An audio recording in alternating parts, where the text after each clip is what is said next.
परिचय। बीजगणित गणित की वह शाखा है जिसमें संख्याओं के स्थान पर अक्षर होते हैं। संख्याएं अचर होती हैं। उपयोग किए जाने वाले अक्षर चर कहलाते हैं। व्यंजक चर व अचर के साथ साथ अंकीय संकारकों का संयोजन होता है। जब दो व्यंजकों को एक साथ समीकृत किया जाता है तो हमें एक समीकरण प्राप्त होता है। कुछ समीकरण सभी मानों के लिए सत्य होते हैं और ऐसे समीकरण सर्वसम्मिकाएं कहलाते हैं।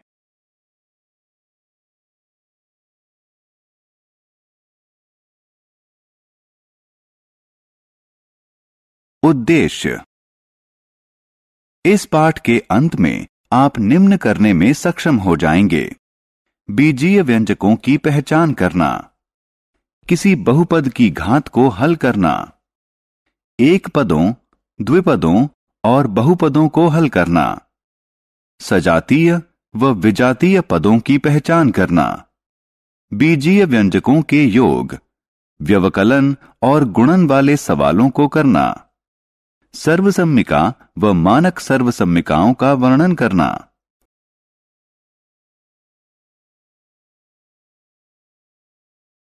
व्यंजक क्या हैं? एक चॉकलेट का मूल्य 5 रुपए है और एक पेन का मूल्य 10 रुपए है। 3 चॉकलेट और 10 पेन का कुल मूल्य कितना होगा? इस सवाल को हल करने के लिए हम एक व्यंजक बनाते हैं।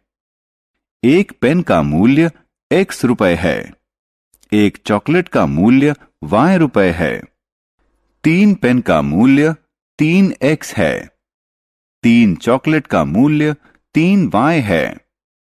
10 पेन का मूल्य 10x। कुल मूल्य बराबर 3x जमा 10y है, जो कि गणना करने पर बराबर होगा 115 के। संख्या रेखा और व्यंजक। मान लें व्यंजक x जमा 4 है। मान लिया चर x संख्या रेखा पर x स्थिति ग्रहण करता है। चूंकि दिया गया व्यंजक चर 4 धनात्मक मान ग्रहण करता है, a x की दाईं ओर 4 इकाई पर स्थान ग्रहण करता है। यदि व्यंजक x घटा 4 हो तो a की स्थिति x की बाईं ओर होगी। मान लें कि व्यंजक 5x जमा 6 है। मान लिया चर x संख्या रेखा पर x स्थिति ग्रहण करता है। चूंकि दिए गए व्यंजक का पहला पद 5x है, 5x की स्थिति बिंदु D पर होगी। मूल बिंदु से बिंदु D की दूरी बिंदु x की मूल बिंदु से दूरी की 5 गुना होगी। इसलिए 5x जमा 6 के E की स्थिति D की दाईं ओर 6 इकाई पर होगी। बीजीय व्यंजक। अचर। स्थिर संख्यात्मक मान वाला प्रतीक अचर कहलाता है। उदाहरण के लिए 3 घटा 5, 9 भाग 7, p इत्यादि। चर। कोई प्रतीक या अक्षर जिसके अनेक संख्यात्मक मान हों चर कहलाता है। उदाहरण के लिए किसी वृत्त की परिधि बराबर c बराबर 2pr, जहां r वृत्त की त्रिज्या है। 2p अचर हैं। c और r चर हैं। चरों और अचरों का जमा घटा x और y से जुड़ा हुआ संयोजन बीजीय व्यंजक कहलाता है। पद। व्यंजक के जमा या घटा द्वारा अलग किए गए विभिन्न भाग व्यंजक के पद कहलाते हैं। उदाहरण के लिए यह एक 4 पद वाला व्यंजक है।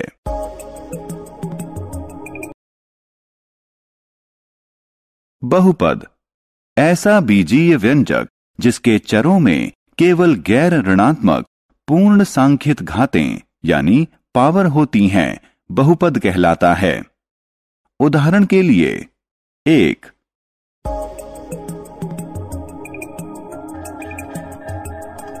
यह एक चर x में बहुपद है। 2,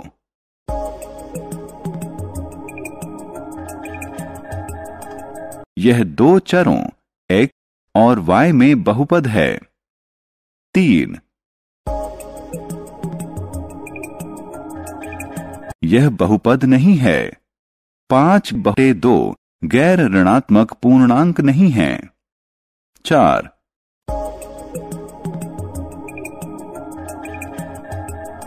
यह बहुपद नहीं है। ऋणात्मक 8 गैर ऋणात्मक पूर्णांक नहीं है। बहुपद की कोटि। बहुपद में किसी पद की उच्चतम घात बहुपद की कोटि कहलाती है। कोटि के आधार पर बहुपदों को रेखीय बहुपद, द्विघातीय बहुपद, त्रिघातीय बहुपद, चतुर्घातीय बहुपद इत्यादि में वर्गीकृत किया जाता है। रेखीय बहुपद। कोटि 1 वाला बहुपद रेखीय बहुपद कहलाता है। उदाहरण के लिए यहां x कोटि 1 का है, इसलिए यह रेखीय बहुपद है। द्विघातीय बहुपद। कोटि 2 वाला बहुपद द्विघातीय बहुपद कहलाता है। उदाहरण के लिए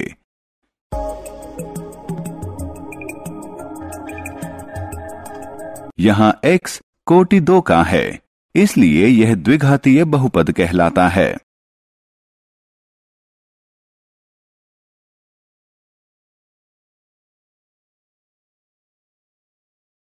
त्रिघातीय बहुपद।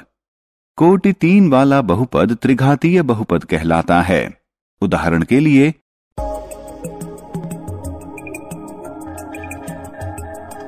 यहां x कोटि 3 का है, इसलिए यह त्रिघातीय बहुपद है। चतुर्घातीय बहुपद। कोटि 4 वाला बहुपद चतुर्घातीय बहुपद कहलाता है। उदाहरण के लिए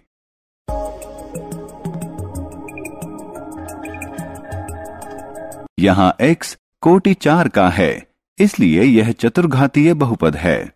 2 या अधिक चरों में बहुपद की कोटि। यदि बहुपद में एक से अधिक चर हैं, तो प्रत्येक पद में चरों की घातों का योग किया जाता है और इस तरह प्राप्त उच्चतम योग को बहुपद की कोटि कहा जाता है। उदाहरण के लिए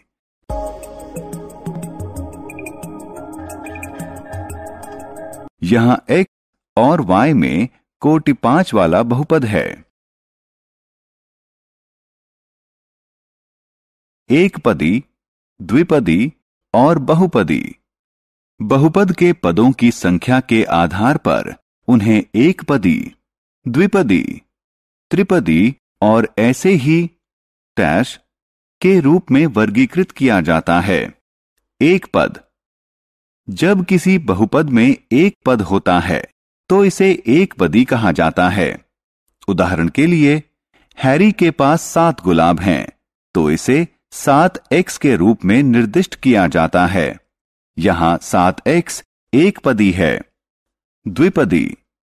यदि किसी बहुपद में 2 पद हैं तो इसे द्विपदी कहा जाता है। उदाहरण के लिए हैरी के पास 9 गुलाब हैं और 5 जेली हैं, तो हम इन्हें बीजीय व्यंजक 9x जमा 5y के रूप में लिखते हैं। x गुलाब की संख्या निर्दिष्ट करता है और y जली की संख्या। 9x जमा 5y ऐसा बहुपद है जिसमें 2 हैं।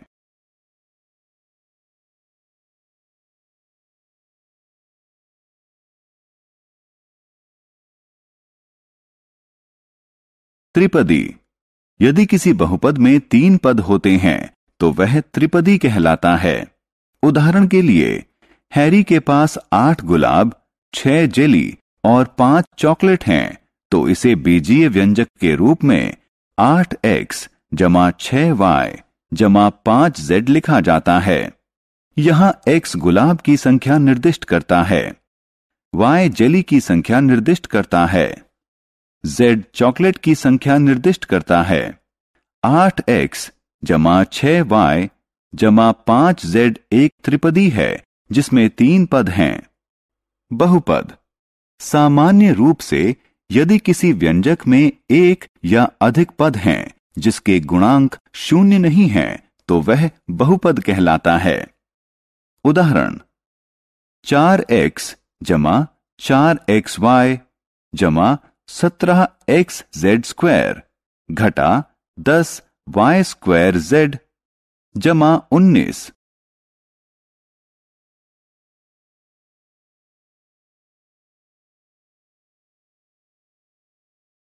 द्विपदी को त्रिपदी से गुणा करना। इस गुणन में हमें त्रिपदी के सभी तीनों पदों को द्विपदी के दोनों पदों से गुणा करना होगा।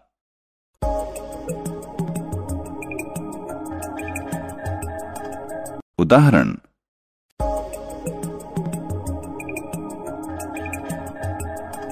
सरल करें।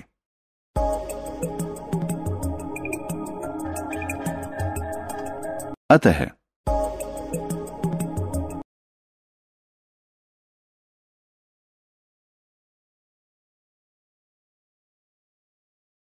सर्वसम्मिका। सर्वसम्मिका क्या है?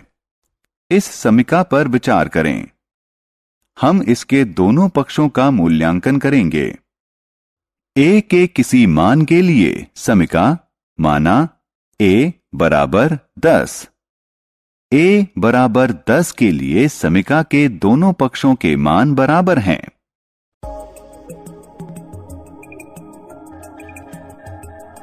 आइए अब a बराबर -1 लें। a बराबर -1 के लिए दायां पक्ष बराबर बायां पक्ष। हमने पाया कि a के किसी भी मान के लिए दायां पक्ष बराबर बायां पक्ष। ऐसी समीका जो इसके चर के किसी भी मान के लिए सत्य हो सर्वसम्मिका कहलाती है। इसलिए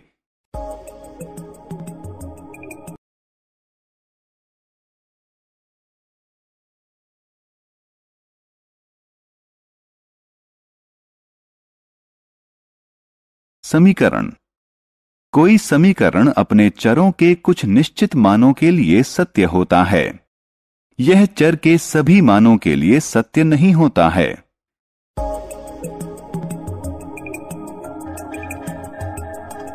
a बराबर 10 के लिए सत्य है, लेकिन यह a बराबर -1 या a बराबर 0 इत्यादि के लिए सत्य नहीं है।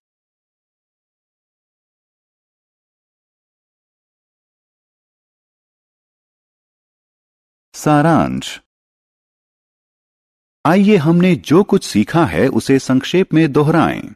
जमा घटा x और y से जुड़ा हुआ चरों व अचरों का संयोजन बीजीय व्यंजक के रूप में जाना जाता है।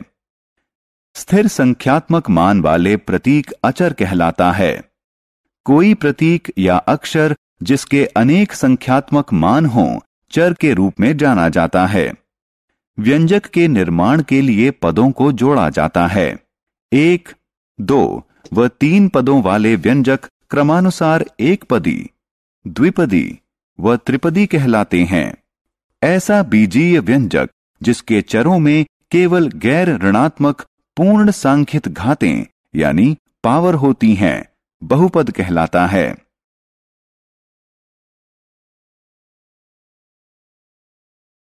समान पद समान चरों से निर्मित होते हैं और इन चरों की घातें समान होती हैं। समान पदों के गुणांक समान हों यह जरूरी नहीं है। बहुपद को जोड़ते समय समान पदों और असमान पदों को अलग अलग व्यवस्थित करें और केवल समान पदों को जोड़ें। यही नियम घटाने के लिए भी अपनाएं। गुणन के लिए बहुपद के सभी पदों को दूसरे बहुपद के सभी पदों से गुणा किया जाता है।